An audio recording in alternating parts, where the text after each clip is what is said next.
pa sa paniniwala sa diwata na kinalaunan, bli ang nahaluan.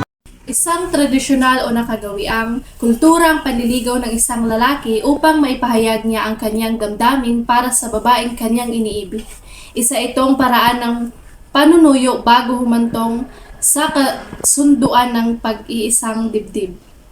At sa panahon ng ritual ng ligawan, karaniwang lumalabas ang magkasintahan o magiging magkakilala sila ng lubusan at makapagdesisyon kung maaari silang magkaroon ng kasunduang magpakasal sa hinaharap.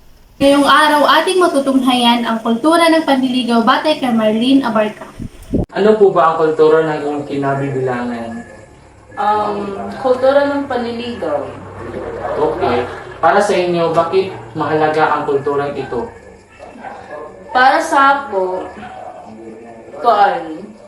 mahalagang kultura ng panliligaw kasi yun ang paraan sa panliligaw ng babae. Okay. Nasusunod pa rin ba hanggang ngayon itong kulturang niyo?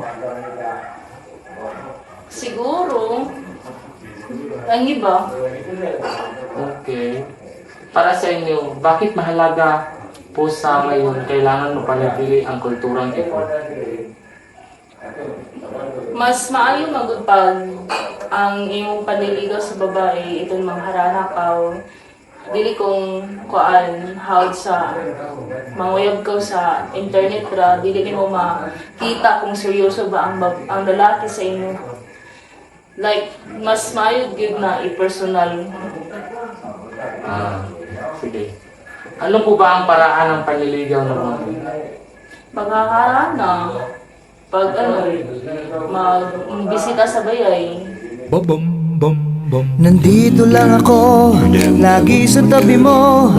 Gagawin lahat para sa'yo. Kahit magmukhang tanga, kahit tawanan ng iba, okay lang yon, basta't masaya ka. Kahit anong sabihin mo, nandito lang ako.